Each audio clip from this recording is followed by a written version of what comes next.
올라가고 있습니다. 새 정부의 경제 살리기뿐만 아니라 코스피 5천 시대 열겠다는 공약 제대로 시작이 되고 있는 걸까요? 다만 또 미중 간의 무역 협상 같은 우리가 지켜봐야 할 포인트들도 굉장히 많은데요. 개미스쿨 시간에 한번 입체적으로 또 들어보시죠. 신영증권 리서치센터 김학균 센터장과 함께합니다. 안녕하세요. 네, 안녕하십니까. 지난주에 코스피가 4% 이상 올랐고요. 네. 이번 주 시작도 1.5% 아주 강하게 출발하고 있습니다. 2,800선 중반까지 가고 있는데요. 네. 최근 흐름은 좀 어떻게 보고 계세요? 뭐 그동안 우리가 국장 탈출은 지능순 이런 네. 얘기가 시장에서 많이 거론이 됐는데요. 올 들어서 S&P 500 지수가 지난 주말까지 한 2% 올랐습니다. 네. 근데 코스피는 주말까지 한 15%, 오늘까지 따지면 17% 정도 올랐기 때문에 네. 뭐 알게 모르게 이제 한국 시장의 상대적 소외가 완화가 되는 모습이 나타나고 있는 것 같고요. 이거는 두 가지 맥락이 있는 것 같습니다. 첫 번째는 글로벌 전체적으로 볼 수 있는 거는 달러가 지난 5월 이후 두드러지게 약해지고 있습니다. 이건 뭐 여러 가지로 해석이 가능한데요. 일단 뭐 미국 경제에 대한 걱정, 뭐 이런 것들이 달러 약세에 투영이 될 수가 있고, 특히 이제 미국의 재정 적자에 대한 우려 투영될 수 있고, 또 달러가 약하다는 거는 달러 이외의 통화가 강해지는 거니까 네. 그 달러 이외 자산으로의 자금 유입 뭐 이런 것들도 이제 생각할 수 있는데, 최근에 한국에서 외국인들이 주식을 5월에 오랜만에 순매수했는데요. 뭐 대만, 한국 공통적으로 나타나는 현상입니다. 그래서 달러가 약해지면서 비달러 자산으로서의 한국 시장의 수혜를 보는 이런 코드가 하나 있고요. 두 번째는 뭐 저는 정책 기대가 있다고 봅니다. 한 세 가지 정도가 긍정적인 영향을 주고 있다고 보는데, 일단 첫 번째는 내수 부양입니다. 사실 뭐 정부가 뭐 부양한다 이런 것들이 되게 진부하게 들리죠. 진부하게 들리는데, 이 경제적으로 이 시장을 바라보는 관점은 이제 보수주의적인 철학을 가진 분들은 가능하면 시장에 맡겨두는 게 좋다. 뭐 이런 생각을 갖고 계시고, 뭐 재정 건전성 이런 게 중요하다. 뭐 이런 입장을 견제하는 거고, 반대로 이제 진보적인 생각을 가진 분들은 시장은 완전하지 않으니까 정부가 많이 좀 개입을 해서 시장을 보완해야 된다는 철학을 갖고 있는데, 지금 뭐 우리가 새로 출범한 신정부 이제 후자 쪽인데, 근데 정부가 돈 써서 경제를 궁극적으로 성장시킬 수 있느냐는 논란이 되게 많습니다. 네. 그럼 뭐 정부가 돈 쓰기만 하면 경제가 성장 못 한다 그러면 사실 성장 못하는 정부는 없는데, 그래도 정부가 돈을 쓰는 게 용인이 되는 거는 진짜 수요가 나빠서 불황일 때는 정부가 돈 쓰는 게 용인이 되는데, 한국의 내수는 뭘로 봐도 장기 불황이거든요. 그러니까 돈 쓰는 효과가 굉장히 논란이 많겠지만 나올 수가 있는 타이밍인데, 그러다 보니까 이제 정부의 뭐 우리가 얼마 전에 국회에서 추경을 한 13조 원 했는데 지금 20조 원 넘어서면 한다는 거 아닙니까? 네네. 그런데 내수 부양이 긍정적인 영향을 미치는 코드가 또 정책과 관련해서 있고요. 또 두 번째는 지배구조 개선에 대한 기대죠. 역시 논란은 굉장히 많습니다만은 뭐 상법 개정 이런 거 조기에 한다고 하니까 뭐 여기에 대해서 지배구조 개선에 대한 탄성을 기대하는 한 가지 힘이 또 있을 것 같고, 마지막으로는 이건 뭐 우리가 뭐 한국이 독자적으로 할 수 있는 건 아니라고 생각이 듭니다만은 이 중국과의 관계가 조금 뭐 정상화 될 수 있지 않겠는가라는 기대가 어느 정도 깔려 있는 것 같고요. 이제 그러다 보니까 뭐 이제 글로벌하게 약달러의 신정부 출범과 관련된 여러 가지 기대 이런 것들이 지금 한꺼번에 상승작용을 이제 불러일으키는 것 같습니다. 최근에 그 시장을 또 급등하게 만든 가장 큰 매수 배경은 또 외국인의 투자 아닙니까? 외국인이 어떻게 보면 지난달까지만 하더라도 그렇게 큰 수매수 차세는 없었는데 가장 최근에 거의 한 1, 2주 사이에 공격적으로 들어오고 있죠. 그 배경도 역시 마찬가지일까요? 달러 약세를 바탕으로. 저는 그런 것 같아요. 네. 저는 이제 우리가 5월 초에 대만이 미국과 무역 협상을 했고 우리나라도 했습니다. 네.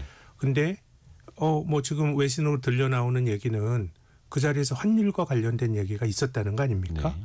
그런데 그런데 저는 많은 나라들이 80년대에 일본을 떠올리는 나라들이 많을 겁니다. 특히 뭐 중국 같은 나라 그럴 테고요. 1985년으로 40년 전으로 시계추를 돌려보면 그때도 미국이 무역 수지 적자가 많이 쌓였거든요. 네.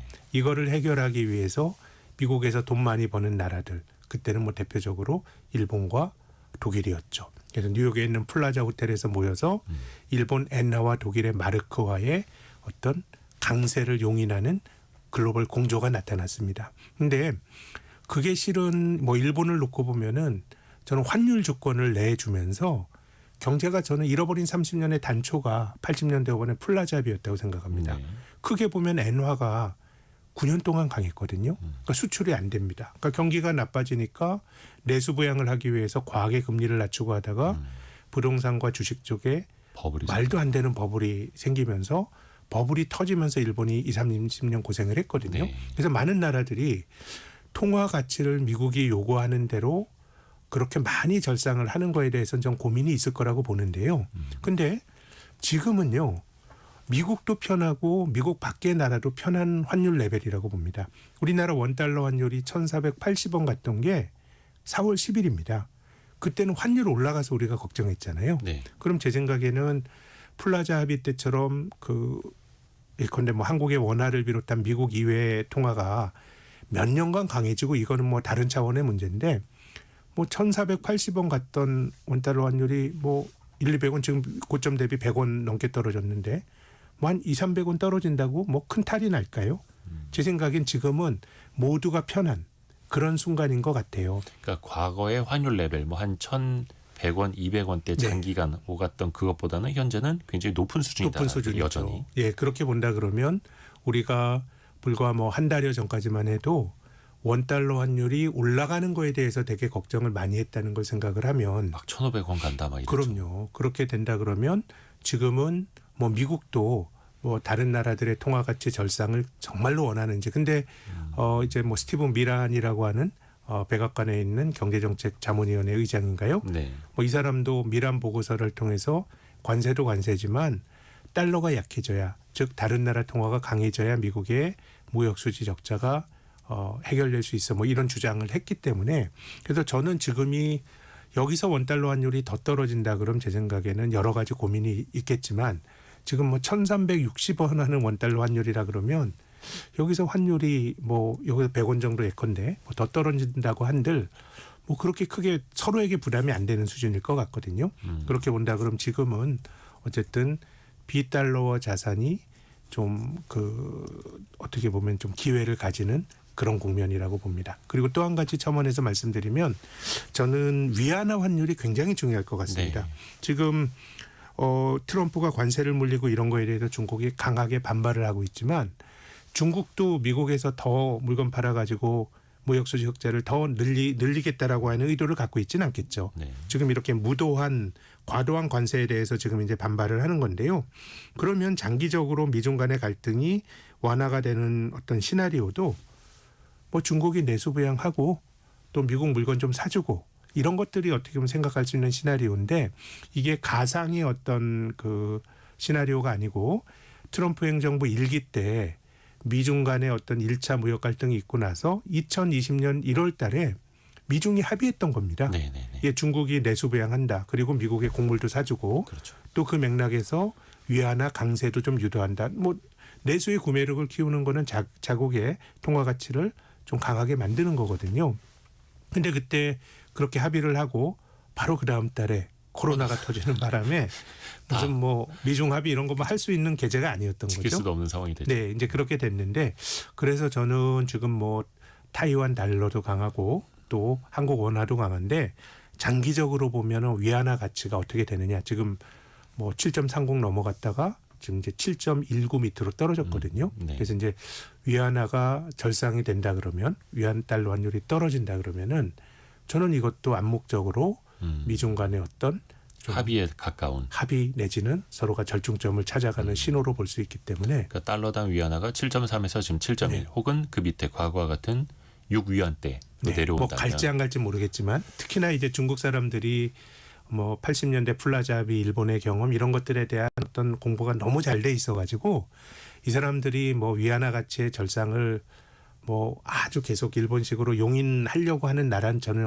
없을 거라고 또 봅니다만. 일본의 사례를 너무 또 강력히 봤으니까. 근데 앞서 말씀드린 것처럼 불과 몇 년 전에는 중국이 포치라 그래서 위안 달러 환율이 7 위로 넘어가는 것만 막으려 그랬거든요. 그래서 지금 달러 강세가 몇 년간 진행이 됐기 때문에 지금은 서로에게 불편하지 않은 환율의 레벨인 것 같습니다. 그렇기 때문에 지금은 글로벌하게 약달러 다른 표현으로는 비달러 통화 강세, 비달러 자산 강세, 외국인들의 미국 외 지역 주식 순매수 이런 것들이 한 가지 좀 연결되는 그러네요. 맥락이 있다고 봅니다.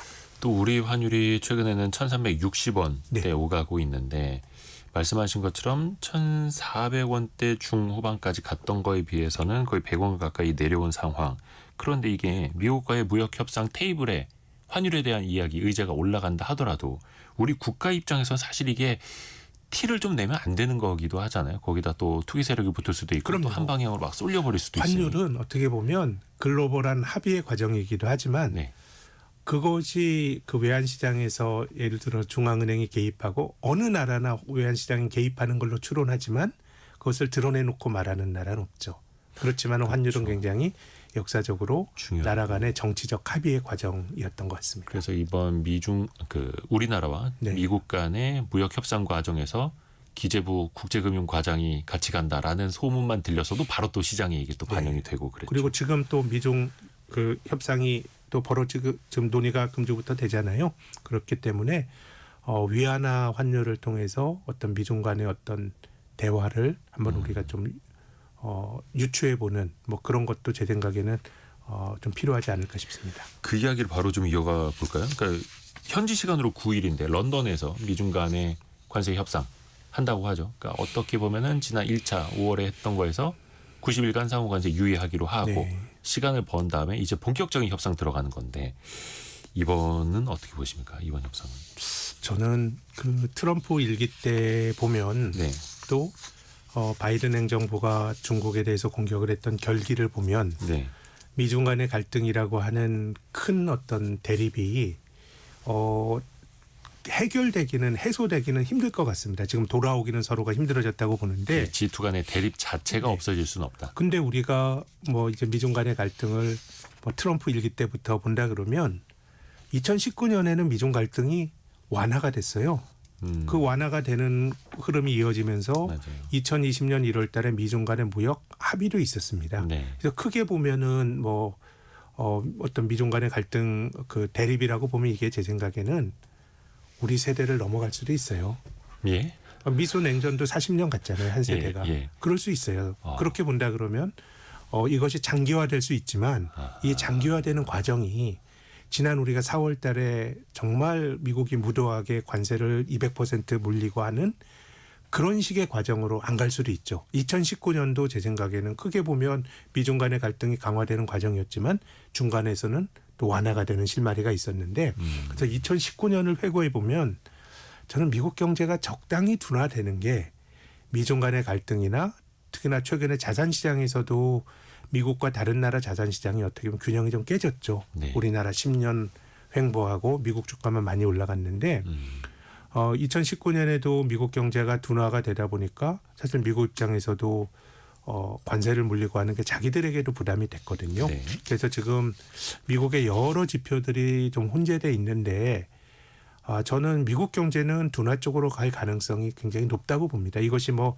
복잡한 어떤 그 정치한 분석의 결과가 아니고 작년과 재작년에 너무 성장을 많이 했죠. 2.9, 2.8% 성장하면 잠재 성장률로 추론되는 2%보다 훨씬 많이 성장을 했고 이건 정부가 바이든 행정부가 돈을 너무 과하게 써서 한 성장이기 때문에 네. 그래서 저는 뭐 이 갈등의 해소 이것에 대해서는 동의하진 않지만 갈등이 좀 완화가 되고 좀 접점을 찾아 나가는 과정들이 시간을 두고 좀 나타나지 않을까 이런 전망과 또 기대가 있습니다. 그 미중 간의 어떤 접점은 찾아 나갈 것이고 또 미국은 최악으로는 경기가 나빠져야 네. 미국 스스로도 그런 것들을 좀 찾아 나갈 텐데 올해는 미국 경제가 좀 둔화가 될 여지가 좀 크다고 봅니다.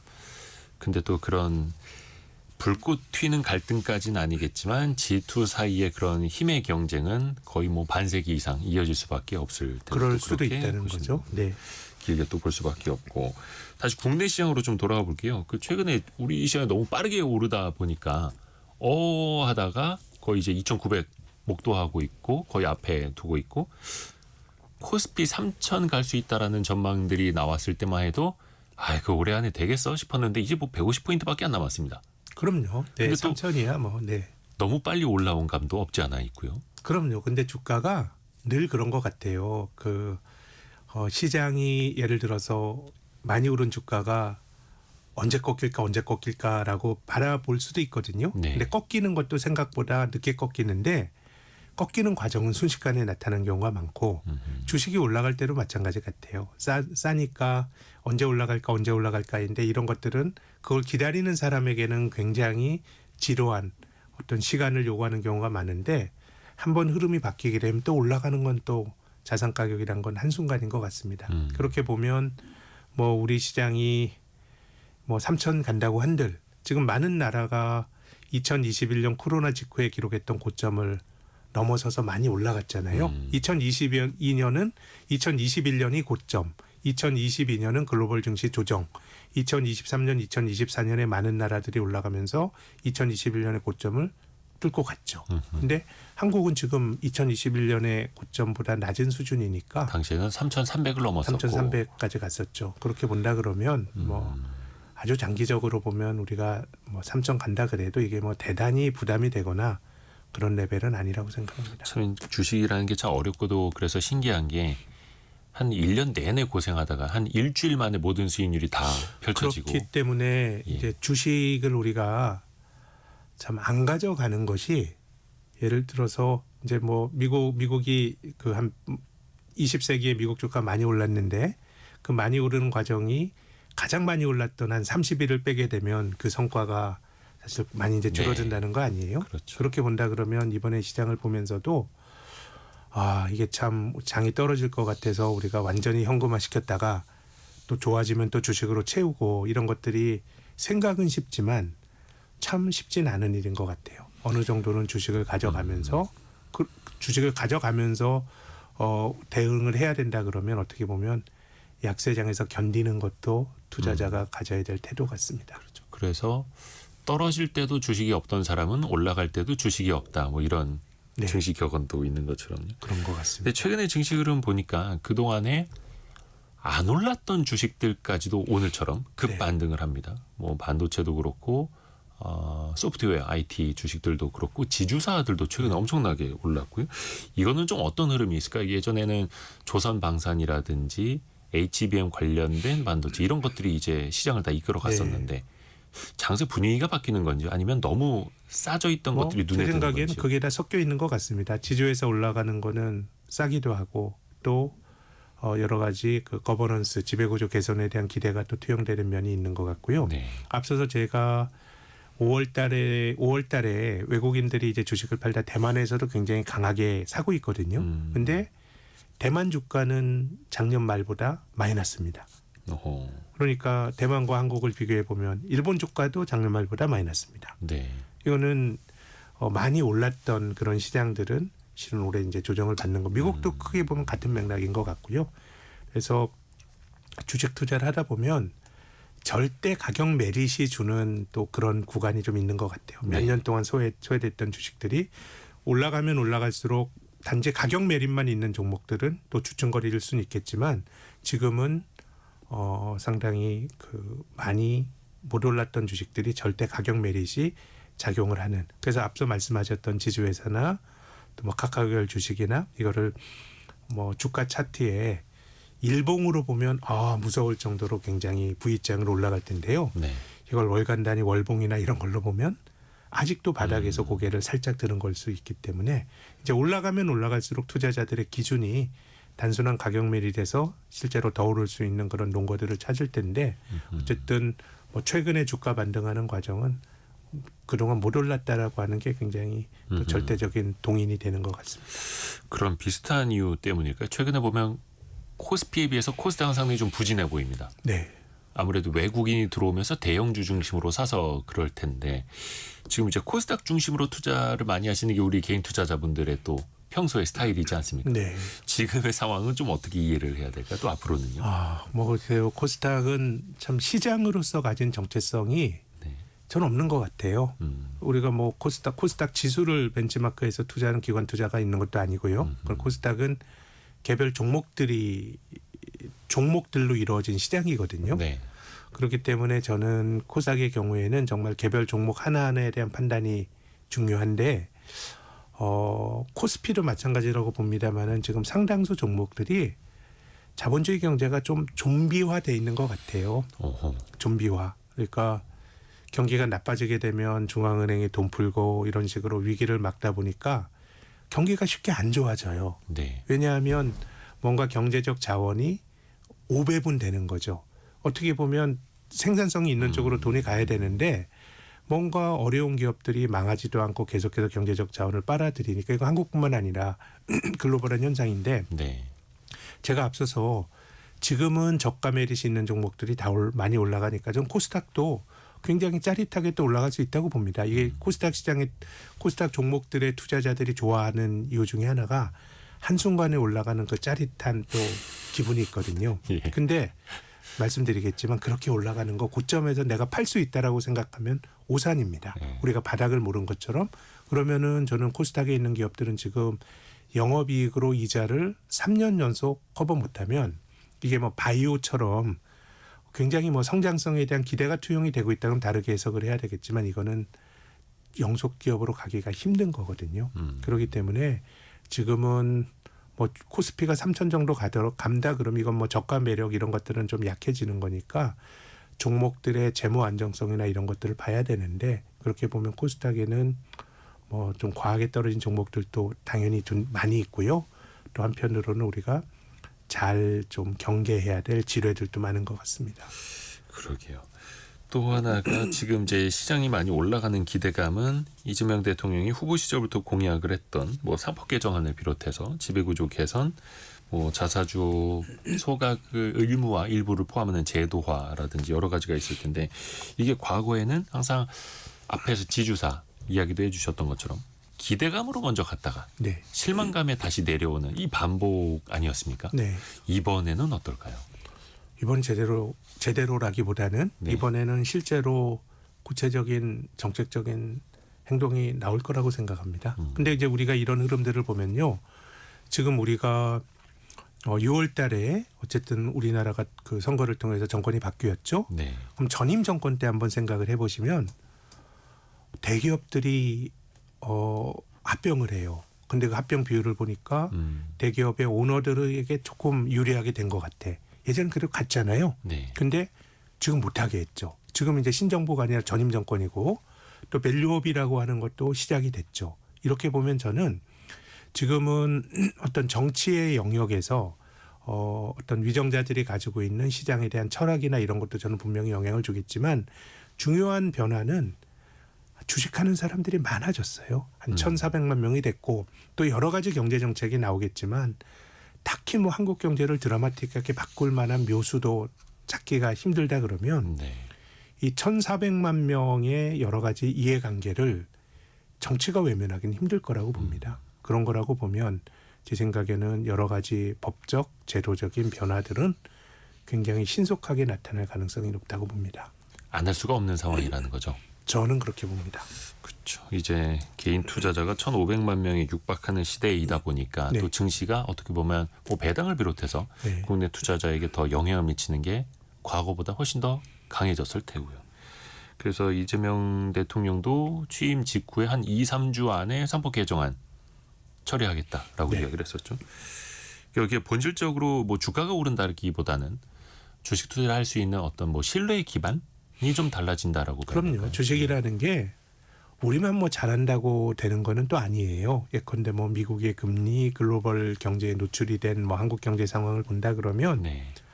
그렇기 때문에 우리 정책만 가지고 주가가 오른다 이렇게 주장하기는 어렵지만 그래도 그 코리아 디스카운트라고 하는 게 존재하잖아요. 예. 한국 시장이 저평가되는 이것이 뭐 오르고 내리고를 떠나서 기업이 가진 실력 대비해서 주가가 저평가되고 있는 거는 제 생각에는 뭐 여러 가지 이유가 있겠지만 지배구조와 관련된 이슈가 분명히 있는 것 같고요. 그런 거라 그러면 뭐 굉장히 논란이 많고 논란이 벌어지고 있지만은 뭐 일련의 그 지배구조와 관련된 변화들은 전 한국 증시의 플러스가 될 수가 있고 또 중요한 거는 네.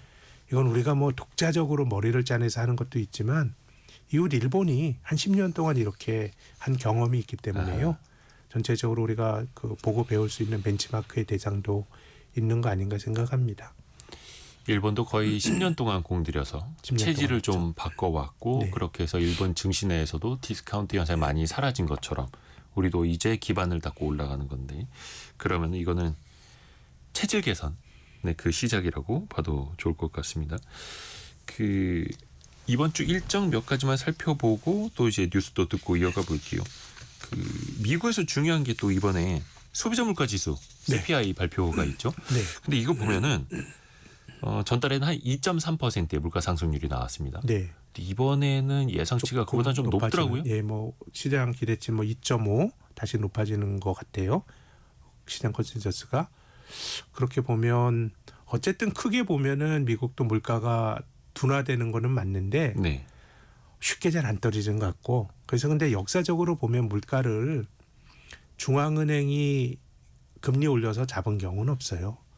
경기가 나빠져야 아하. 자동적으로 수요가 나빠지면서 잡히는 거기 때문에 아하. 그래서 저는 이제 지금 이제 미국의 물가가 연준이 생각하는 목표치인 2%로 잘 안 떨어지는 것에 대해서는 분명히 이제 제약 요건이 있죠. 그거는 중앙은행이 먼저 선제적으로 뭘 하는 게 굉장히 조심스러울 거예요. 그래서 지금 미국 경제가 뜨겁다고 보기도 어렵지만 물가 뭐 2.5% 전후 물가 상승률 또 비농업 신규 일자리 수 10만 개 이상 늘어나는 데서 또 연준이 금리를 선제적으로 낮추기도 힘든 것 같거든요. 그래서 매우 선제적인 대응이 어려운 건 맞습니다만은 저는 뭐 하반기 정도가 되면 물가 걱정이 아니라 미국은 경기가 저는 금리가 너무 높은 것 같아요. 지금 10년물이 계속 4.5 뭐 다시 4.5 전후에서 형성이 되고 그러면 지금 미국은 경기가 버티기가 상당히 좀 힘들지 않을까. 그래서 우리가 한 너댓 달 후에 예상을 해보면 그때는 물가를 보는 게 아니고 경기가 나빠지면서 물가는 당연히 저는 지금보다 많이 낮아질 것 같고 경기에 대한 걱정들이 많이 대두가 될 가능성이 높지 않을까 생각합니다. 그러니까 그 금리를 높인다는 것 자체가 어떻게 보면 인위적으로라도 수요를 위축시켜서 네. 과열을 좀 잡으려고 하는 건데 이 상당히 시간은 되게 오래됐습니다. 그렇죠. 거의 한 3년 네, 이렇게 네. 됐기 때문에 그럼에도 불구하고 지금까지는 미국 경제가 견조했는데 네. 하반기엔 좀 다를 수 있다라고 네, 보시는 금리가 너무 높고 또 작년까지 굉장히 경기가 좋았던 거는 바이든 행정부가 돈을 너무 많이 썼기 때문인데 지금 트럼프도 돈을 안 쓰고자 하는 그런 의도는 전혀 없는 것 같은데 또 감세한다고는 합니다만 근데 바이든 행정부 때처럼 그렇게 돈을 쓰기는 힘들 겁니다. 네, 공화당이 집권해서. 이 지점은 저희가 또 생각해볼 또 더 깊이 들어가야 하는데요. 일단 현재까지 들어와 있는 뉴스 저희가 정리해서 들어보고 김학균 센터장과의 이야기 더 이어가 보겠습니다. 라디오 정보센터 다녀오죠. 이재명 대통령이 오늘 용산 대통령실에서 비상경제점검 TF 2차 회의를 주재합니다. 지난 4일 1차 회의에서 중점적으로 점검한 추경 규모와 재정 여력, 경기 부양 효과 등에 대한 논의가 추가로 이어질 전망입니다. 국민의힘이 오늘 의원총회를 열고 김용태 비상대책위원장의 거취 문제와 차기 지도체제 등을 논의할 예정입니다. 앞서 김용태 비상대책위원장은 당대표 선출을 위한 전당대회를 9월 초에 개최할 수 있도록 준비하겠다고 밝혔습니다. 본토 군 기지를 공격당한 러시아의 보복 공격에 대한 재보복으로 우크라이나가 러시아 군수 공장을 타격했습니다. 다시 러시아의 본격적인 보복 공격이 예상되는 가운데 지난 이스탄불 협상에서 유일하게 합의한 포로와 전사자 교환은 이뤄지지 않고 있습니다. 미국 뉴욕 브로드웨이에 진출한 한국의 창작 뮤지컬 어쩌면 해피엔딩의 박천유 작가와 윌 에런슨 작곡가가 미국의 연극 뮤지컬계 아카데미상이라 불리는 토니상의 극본상과 작곡 작사상을 수상했습니다. 지금까지 라디오 정보센터 뉴스 정한나였습니다. 성공예감 이대호입니다. 함께하고 계시고요. 10시 37분 지나가고 있습니다. 3253님이 센터장님 차분한 목소리로 천천히 설명해 주셔서 상대적으로 이해가 잘 되는 것 같아요 라고 보내주셨는데요. 신영증권의 리서치센터 이끌고 있는 김학균 전무와 이야기 이어가겠습니다. 미국의 물가 네. 그리고 또 약간 좀 경기가 둔화될 가능성 이야기를 해주셨는데요. 지금 연준에서는 이제 기준금리를 4.5% 정도로 두고 있고 트럼프는 계속해서 금리를 내려라 압박을 하고 있고, 근데 만약에 지금 시장 예상치대로 미국의 소비자 물가지수 상승률이 2.5% 정도로 나온다면 이게 또 금리를 더 내리기에도 네, 애매한 것 같습니다. 애매모호한 네. 금리 물가 수준이죠. 네. 그래서 지금 아침에 외신을 봤더니 내년 6월인가요? 파월 의장 임기가 내년 6월까지 같아요. 네. 그래서 이제 딱 1년 남았습니다.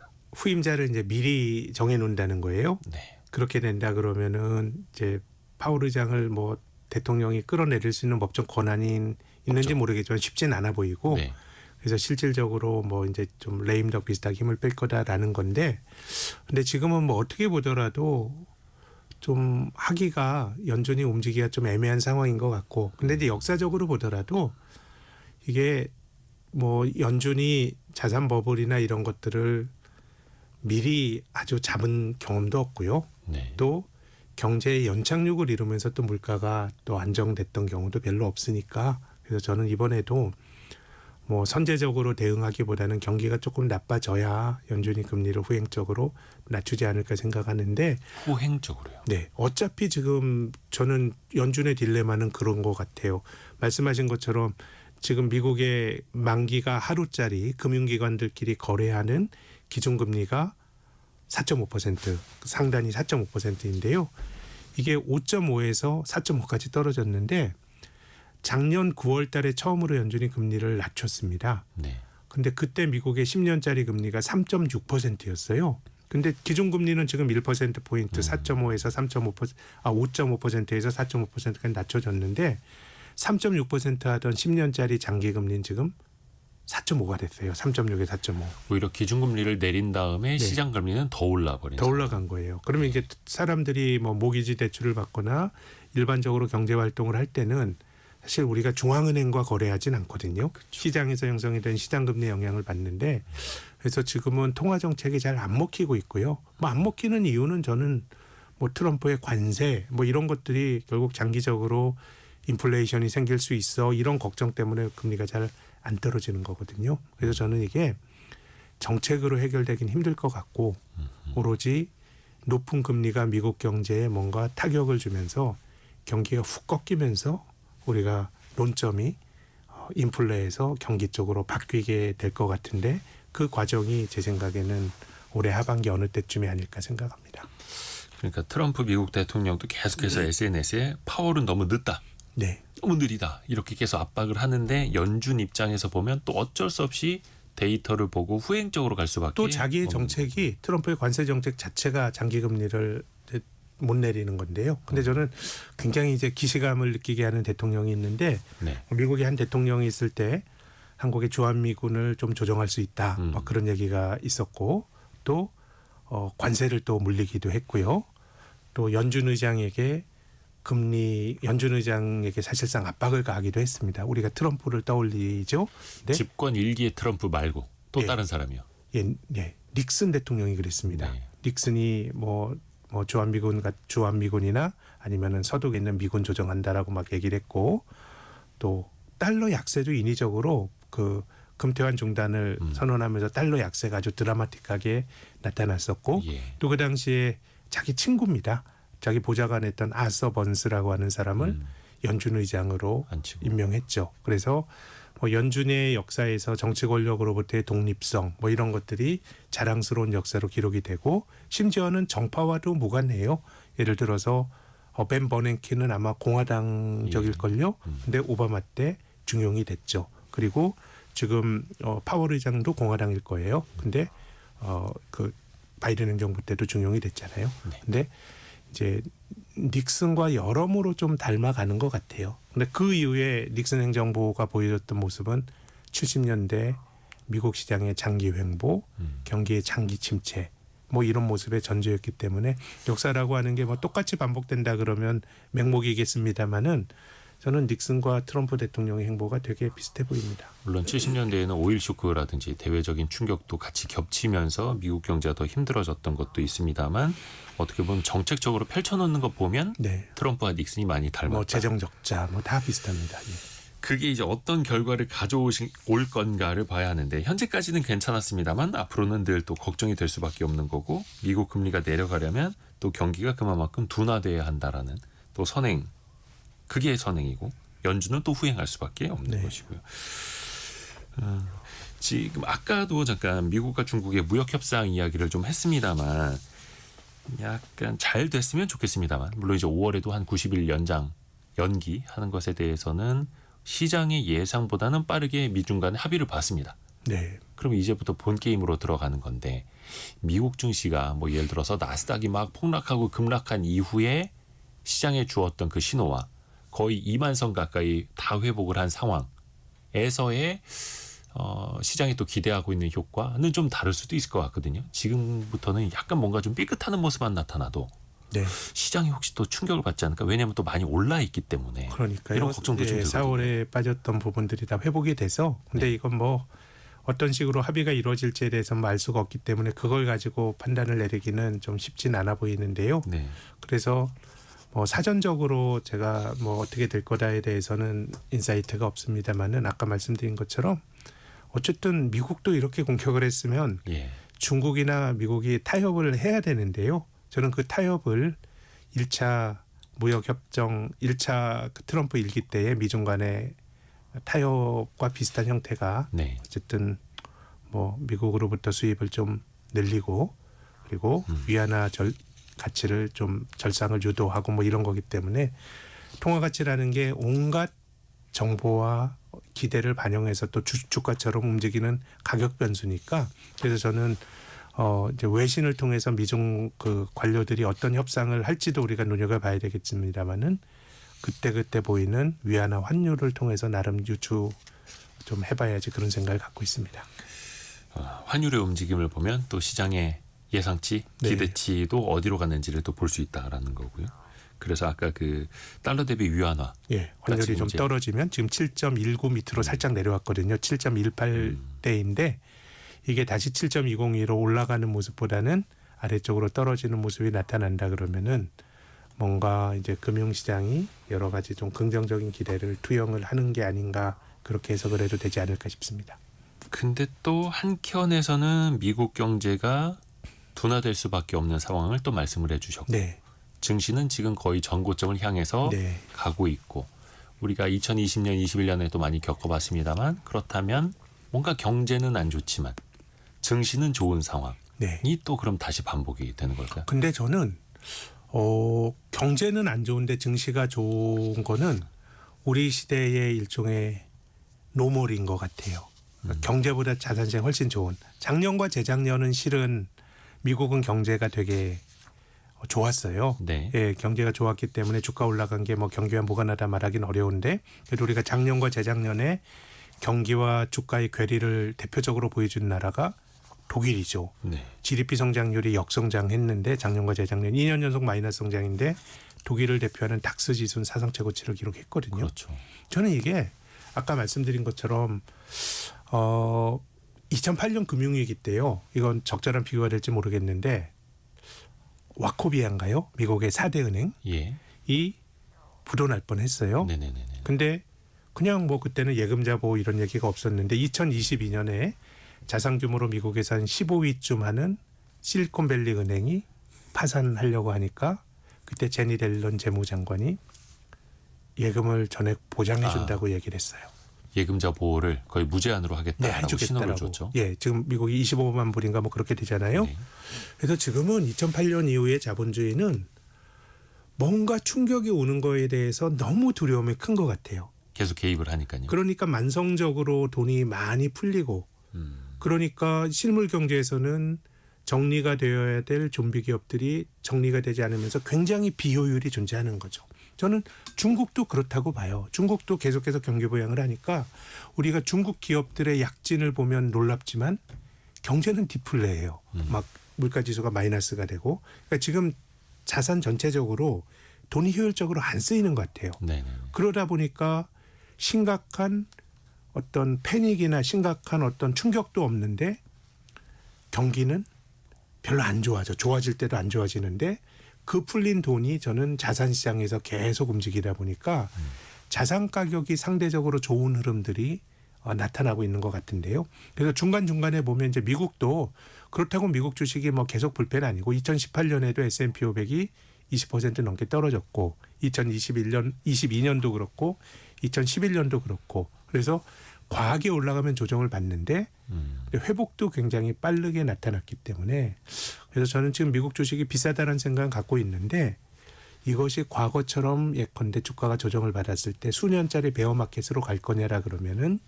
우리가 살아가는 시대의 노멀은 중앙은행이 경제의 자산 배분을 왜곡을 하고 그 자산이 자산시장 쪽으로 과잉 배분되면서 예. 우리가 살아가는 어떤 그 삶의 만족도보다 자산시장의 좋은 흐름이 앞으로도 저는 지속되지 않을까? 뭐 그런 생각이 듭니다. 그러니까 경제를 살리기 위해서 유동성을 부어 넣었을 때 그게 또 한쪽으로 쏠리는 현상. 이게 건강한 건 아닙니다만 또 그런 흐름이 또 반복이 되고 있고. 네. 근데 그 사이에서 또 고민이 되는 건 지금 누가 봐도 미국의 금리는 높은 상황이고 기준금리를 내리더라도 시원치는 않은 상황인데 그러니까 유동성을 막 쏟아붓는 상황은 아닌데 또 증시는 계속 좋단 말이죠. 네.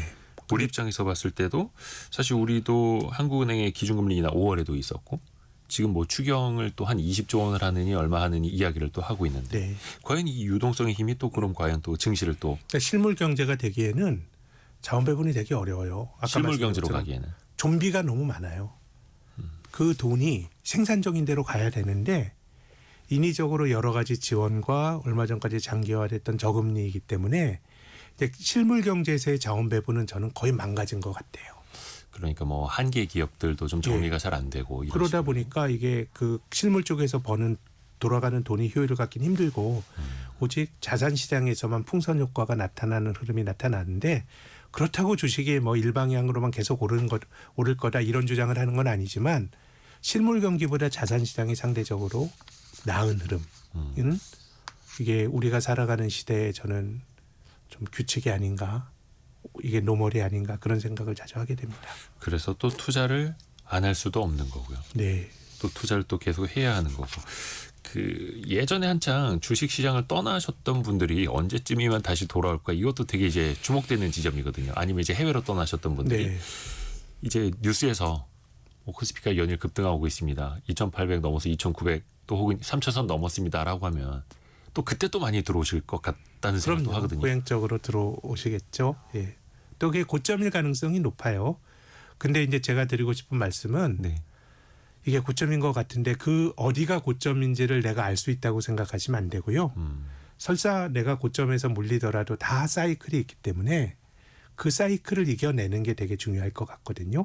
그렇기 때문에 지금 올라갈 때 마음이 끌리는 거는 인지상정인데 내가 주식을 사는 그 돈은 제 생각에는 한 3, 4년 정도는 신경 안 쓸 돈으로 하셔야지 우리가 올라가는 거 예상 못하는 것처럼 떨어지는 것도 우리가 알 수 없어요. 그런 돈으로 해야지 승률이 높아지지 않겠나 그런 생각이 계속 듭니다. 그 사실은 코스피가 2,400일 때 투자를 했어야 하고 네. 한데 그때는 끝날 것 같고 세상이 네. 공포에도 젖어 있고 그런데 어느덧 2,860선까지 올라온 코스피를 보면서 지금이라도 라고 하는 생각을 갖게 되는데 그 결국은 이제 타이밍이 아니라 그저 언제나 꾸준히 또 하고 있어야 한다라는 거죠. 그래서 저희가 또 이제 이렇게 매주 개미스쿨 시간을 마련하고 있는 거고요. 오늘은 신영증권 리서치센터 김학균 전무와 함께했습니다. 고맙습니다. 감사합니다. 감사합니다. 벌써 마무리할 시간인데요.